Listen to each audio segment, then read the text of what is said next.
tua palavra, tua palavra, tua palavra de amor.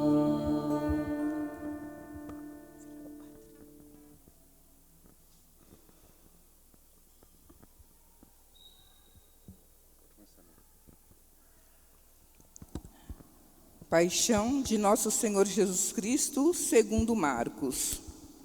Logo pela manhã, o sumo sacerdote e os anciãos, os mestres da lei e todo o sinédrio reuniram-se e tomaram uma decisão. Levaram Jesus amarrado e o entregaram a Pilatos. E Pilatos o interrogou. Tu és o rei dos judeus? Jesus respondeu. Tu o dizes. E os sumos sacerdotes faziam muitas acusações contra Jesus. Pilatos o interrogou novamente. Nada tens a responder? Vê de quantas coisas te acusam? Mas Jesus não respondeu mais nada, de modo que Pilatos ficou admirado. Por ocasião da Páscoa, Pilatos soltava o prisioneiro que lhe pedissem. Havia então um preso chamado Barrabás entre os bandidos, que numa revolta tinha cometido um assassinato. A multidão subiu a Pilatos e começou a pedir que ele fizesse como era costume. Pilatos perguntou. Vós quereis que eu solte o rei dos judeus? Ele bem sabia que os sumos sacerdotes haviam entregado Jesus por inveja. Porém, os sumos sacerdotes instigaram a multidão para que Pilatos lhe soltasse Barrabás. Pilatos perguntou de novo. Que quereis então que eu faça com o rei dos judeus? Mas eles tornaram a gritar. Crucificam. Pilatos perguntou. Mas que mal ele fez? Eles, porém, gritaram com mais força. Crucificam. Pilatos, querendo satisfazer a multidão, soltou Barrabás, mandou flagelar Jesus e o entregou para ser crucificado. Então os soldados o levaram para dentro do palácio, isto é, o pretório, e convocaram toda a tropa. Vestiram Jesus com um manto vermelho, teceram uma coroa de espinhos e a puseram em sua cabeça. Começaram a saudá-lo. Salve, rei dos judeus. Batiam-lhe na cabeça com uma vara, cuspiam nele e, dobrando os joelhos, prostravam-se diante dele. Depois de zombarem de Jesus, tiraram-lhe o manto vermelho, vestiram-no de novo com suas próprias roupas e o levaram para fora, a fim de crucificá-lo. Os soldados obrigaram um certo Simão de Cirene, pai de Alexandre e de Rufo, que voltava do campo, a carregar a cruz. Levaram Jesus para o lugar chamado Gólgata, que quer dizer Calvário. Deram-lhe vinho misturado com mirra, mas ele não o tomou. Então o crucificaram e repartiram suas roupas, tirando a sorte para ver que parte caberia a cada um. Eram 9h da manhã quando o crucificaram. E ali estava uma inscrição com o motivo de sua condenação: o Rei dos Judeus. Com Jesus foram crucificados 2 ladrões, um à direita e outro à esquerda. Os que por ali passavam o insultavam, balançando a cabeça, dizendo: Ah, tu que destróis o templo e reconstrói em 3 dias, salva-te a ti mesmo, descendo da cruz. Do mesmo modo, o sumo sacerdote com os mestres da lei zombavam entre si, dizendo: Ah, os outros salvou, a si mesmo não pode salvar. O Messias, o Rei de Israel, que desça agora da cruz, para que vejamos e acreditemos. Os que foram crucificados com ele também o insultavam. Quando chegou o meio-dia, houve escuridão sobre toda a terra, até às 3 horas da tarde. Pelas 3 da tarde, Jesus gritou com voz forte: Eloi, Eloi, lama sabachthani. que quer dizer: Meu Deus, por que me abandonaste? Alguns dos que estavam ali perto, ouvindo-o, disseram: Vejam, ele está chamando Elias. Alguém correu e embebeu uma esponja em vinagre, colocou-a na ponta de uma vara e lhe deu de beber, dizendo: Deixai, vamos ver se Elias vem tirá-lo da cruz. Então Jesus deu um forte grito e expirou. Ajoelhemo-nos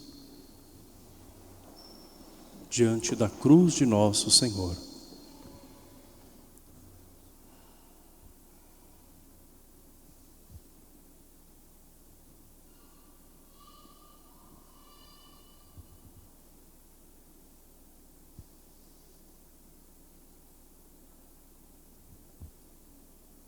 Levantemo-nos.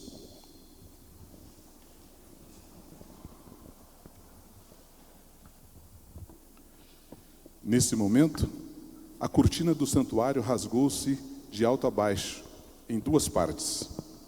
Quando o oficial do exército, que estava bem em frente dele, viu como Jesus havia expirado, disse: Na verdade, este homem era filho de Deus. Palavra da salvação. Glória a vós, Senhor.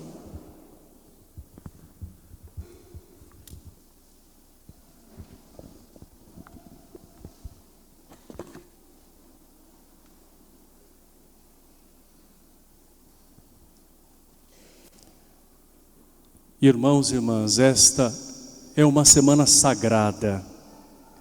Acabamos de adentrar a Jerusalém, a cidade santa, com o Senhor. Também fizemos o seu percurso até a cruz, onde Ele se dá por nós. O Domingo de Ramos nos faz mergulhar nos maiores mistérios da nossa fé: a paixão, morte e ressurreição do Senhor. Nele nós podemos ver o triunfo e a dor, mas em tudo isso nós encontramos o amor de um Deus que desce a esta terra, que caminha em meio a nós, que adentra Jerusalém para se entregar totalmente, sem reservas. O amor de um Deus que vai até o extremo, até o fim, que não quer perder nenhum de nós, por isso que Ele se dá por completo. Vemos que na entrada de Jesus à cidade santa, Ele desconstrói muitas expectativas de pessoas que esperavam um rei suntuoso numa carruagem, cercado de súditos, conforme o imaginário de muitas pessoas e a referência que elas tinham naquela época de um rei. Jesus vem num jumentinho, justamente para reafirmar aquela profecia de que o Messias viria ao seu povo. E há uma profecia que diz assim, ainda que não muito clara: eis que vem montado num jumentinho. Jesus é esse que escolhe o meio de transporte do povo mais simples para mostrar que Ele está com a humanidade e principalmente com aqueles que mais precisam dele. Jesus, estando acima de nós, é aquele que se abaixa até nós. Ele vem para nos resgatar. É por isso que Jesus se esvazia de si mesmo. Toda a sua glória, da sua divindade, não o faz arrogante, pelo contrário. É uma manifestação da sua verdadeira humildade expressa nesse amor. Jesus está conosco e Ele caminha conosco. E o caminho dele vai até as últimas consequências. É de um amor tão grande, que é um amor que vai culminar na cruz. E é um amor que, como nós ainda vamos vivenciar de uma forma mais plena no domingo de Páscoa, aliás, já na vigília pascal, no sábado santo e no domingo de Páscoa, um amor que manifesta toda a alegria de nós crermos. É um Deus que não nos abandona. É um Deus que sabe da condição humana e sabe que muitas das vezes, quando nós nos vemos acabrunhados por tantos sofrimentos, nós experimentamos a sensação de abandono. Ainda que sabendo que Deus está conosco, muitas das vezes nós sentimos isso como se estivéssemos sozinhos. Jesus, no alto da cruz, Ele vai rezar: meu Deus, por que me abandonaste? E quando nós ouvimos o Salmo, nós entendemos por que Jesus disse essas palavras, porque Ele estava rezando aquele mesmo Salmo que hoje nós rezamos. Jesus experimenta aquilo que nós, seres humanos, experimentamos, mas Ele sabe que ao final Ele pode se abandonar no amor do Pai. Então Ele confia plenamente, e é por isso que Ele não reserva o seu amor, né? Mas Ele de fato derrama esse amor, derramando o seu sangue na cruz por nós. Vemos que há um contraste muito grande entre as duas cenas que ouvimos nos evangelhos. A primeira cena da entrada de Jesus em Jerusalém, a segunda de toda a sua paixão. Na primeira cena, vozes aclamam a Deus com alegria. Ele é louvado, exaltado. Já na segunda cena da sua paixão, Ele é insultado, Ele é humilhado. Jesus é recusado e é alvo de deboche. Deus, feito homem, que passa por tudo isso por amor a nós. Quando somos elogiados, nós nos sentimos muito bem. Quem não se sente bem quando se sente aprovado, validado, quando se sente contemplado naquilo que tem de melhor? Mas e quando nós experimentamos a rejeição, a resistência? Alguns tentam desistir. Outros começam a ver que talvez não valha a pena, né, seguir em frente, porque afinal de contas não foram capazes de agradar as pessoas e logo se confundiram com o pensamento e a fala dos outros sobre si. Jesus é aquele que se mantém, seja no momento de alegria em que o povo o reconhece como Messias, seja no momento em que muitos acabam recusando o Senhor e manipulando o povo para crucificá-lo. Jesus não desiste, Ele não desiste de nós. Por que nós desistimos com tanta facilidade, meus irmãos e minhas irmãs? Jesus mostra de forma muito coerente a que Ele veio a esse mundo. A sua missão é salvar. É por isso que Ele, mesmo sendo agredido no seu corpo, na sua moral, Ele sabe que o seu amor é maior. E é isso que tem que nos sustentar, o amor de Deus. E é o amor que é o combustível para que nós possamos continuar caminhando. Algumas pessoas conseguem caminhar enquanto as coisas estão bem, enquanto há sucesso, assim como alguns podem imaginar que seja a entrada de Jesus em Jerusalém, né? Todos olham para Ele, todos agora se voltam para o Senhor.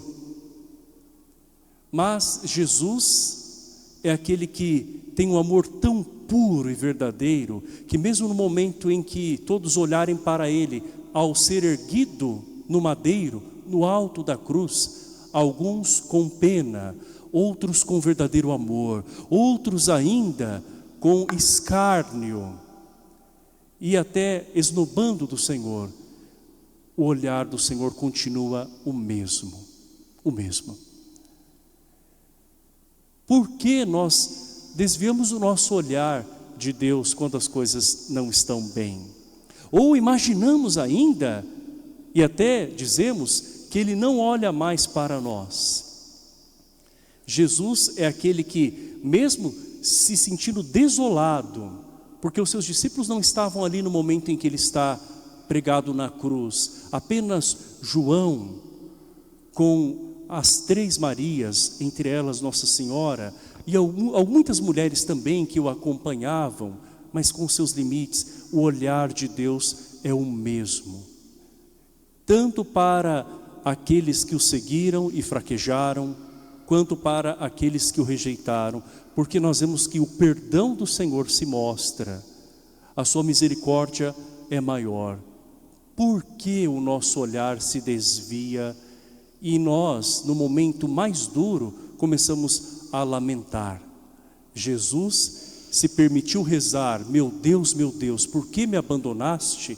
Porque Ele se fez plenamente humano, e Ele mostra que Ele experimenta tudo que um ser humano experimenta, menos o pecado. Então Jesus experimenta sim a angústia, Jesus experimenta a dor, e não só a dor física, a dor da alma, aquela que muitas pessoas não conseguem dar nome para o que está latejando dentro. Jesus sente tudo isso. E mesmo assim, ao final, depois desta oração, Ele proclama uma outra oração: em tuas mãos, Senhor, entrego o meu espírito.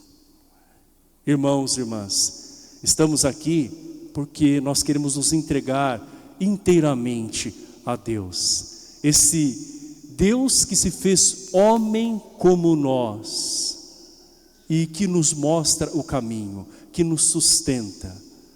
Os ramos que são expressão de louvor a Deus também vão ser expressão, lá no Apocalipse, de vitória. Nós vimos que no Evangelho de hoje, são ramos de oliveira, que eram árvores muito presentes, abundantes, né, naquela região. Já no nosso Brasil tropical, muitas pessoas trazem coqueiros, né, palmas, palmeiras, né, e outros galhos verdes, né, outras plantas mais, nessa diversidade tão grande que nós temos no Brasil, né, nessa biodiversidade. Esses ramos vão simbolizar, além da alegria do Senhor que vem, lá no Apocalipse mais tarde, depois que Ele ressuscitar, o sinal de vitória. Mas antes disso, é preciso que Cristo passe pela cruz, que ninguém almeje a vitória, o bem-estar, sem antes entregar-se inteiramente a Deus e saber que a vida só tem sentido quando nós nos doamos. Que o combustível da tua vida não seja o elogio das pessoas, mas seja o amor que você tem para com Deus, para com a vida que Ele te deu e para com as pessoas, amor que você pode exercitar olhando para Deus. E assim nós vamos entender o verdadeiro sentido da cruz e da vitória de nosso Senhor, que ao final ressuscitará. Creio em Deus Pai Todo-Poderoso, Criador do céu e da terra, e em Jesus Cristo,